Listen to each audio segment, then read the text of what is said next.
Okay, YouTube, I was in the middle of underglazing my piece and I figured I would pop on here and show you my progress and how I'm doing. So this is a vase I made on the wheel. It is at the bone dry state, so it's very chalky and dry enough for me to begin to underglaze. So I basically just got pencil and drew these lines. It's kind of like a rough outline of this stripe pattern I'm making. Now the idea, if you're familiar with my work, is that it's not going to be perfect. I'm not really a perfectionist or somebody that's like very symmetrical or geometrical or any of those things with my art. To me, I like more of the wabi-sabi, perfectly imperfect approach. So that's exactly what we're doing here with these stripes. You're going to see that they're very much not perfect, and that's what I'm going to go for. So yeah, it's funny because I don't really illustrate on a lot of my work or do too much pattern type stuff, but I've been really interested in switching things up. I think part of it is this summer I kind of took a long break to focus on my kids and taking care of them, and my making had to just take a back seat. And as I've been stepping back into it, I'm like, I just want to make larger vessels with more intention. Not that my work's not intentional. Pretty much everything I do is very intentional, but I just wanted to make something like a collection that was, I don't know, like bigger and more playful and more sculptural. So I don't make things like this. I make mugs and plateware and oil cruettes and like functional pottery, which I will always make because I love making functional pottery. But this summer I just felt so inspired to start making more decorative pieces. And yeah, I don't know, I don't really, that's all. I think I just, when you're a mom and you get sucked into your kid's world and you're like, wait, what do I love? What do I want to do? This is one of those things that came up for me. I was like, you know what? I want to make bigger pieces. And I think that's what I'm going to start focusing on as I get back into my craft. So yeah, that's why I'm doing these stripes. I'm really excited to see how this is going to turn out. So if you're newer to the art of pottery, when you use underglaze, you have to do everything you're doing 3 times. I feel like a broken record when I tell my kids this because they love to do underglaze projects. Here, I should probably have this positioned over here so you can see these stripes better. If you don't glaze your piece 3 times, the underglaze will come out translucent-ish and kind of splotchy. So it's very important that you don't forget that, because that would suck if you just spent all this time trying to go for a specific look and it's not even showing up the way that you want it to. I remember when I first started, nobody even told me what underglaze was. And I am no chemist or expert, but it's essentially clay, colored clay. And you can put it on your greenware and your bone dry pieces as a decorative art, or oftentimes you can make it look like an entirely different clay body if you get something that's called an engobe. Anyways, this is probably not the channel for clay, knowledge, but I really enjoy underglaze from time to time. But when I first started, like I said, I did not know enough about it because my studio didn't really talk about it. Like they never brought underglaze out for us to play with.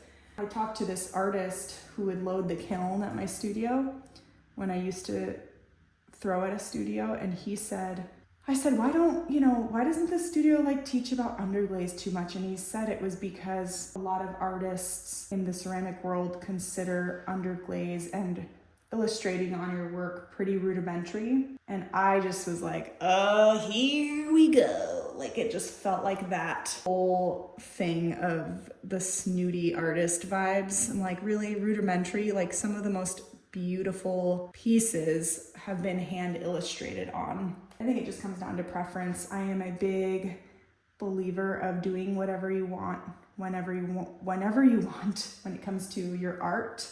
I feel like we can easily box ourselves in when we're creating with a certain medium. Like for ceramic artists, it might be a clay body. Like maybe you're used to really gritty stoneware, and then one day you want to mess around with porcelain. You shouldn't have to announce that to anybody or like run it past anyone. If you want to play with porcelain, just play with porcelain. If you want to start illustrating on your work, start illustrating on your work. If you want to use black clay instead of your typical beige stoneware clay, then do that. You know what I'm saying? Like, it's so funny how we use art and start art and pursue art to get away from, for some, the corporate life or an ordinary expectation and way of living, and then we do this to ourselves with our art. You know what I'm saying? Like, we box ourselves in, like, I'm a porcelain artist or I'm a stoneware artist, and it's like, okay, hold up. What if you change your mind and you want to play with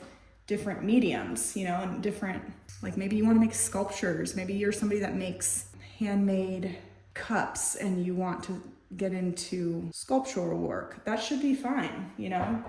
Anyway, I've been going off on a little tangent with that recently in my mind more than anything, because I know that there's a lot of artists, like, we get bored. I know you guys get bored.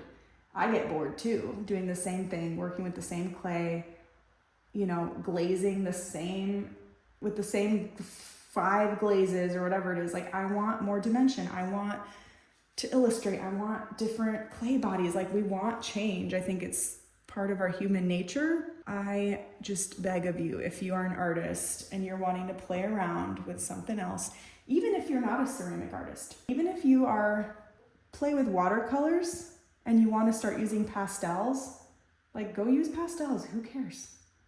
There's like this weird art police people think are gonna come after you and arrest you for choosing to play with another medium, and it's just so silly. So anyway, I clearly don't subscribe to that at all, and I say have fun. Life is short. Do what you want to do. You know what's funny is we have so much more to go.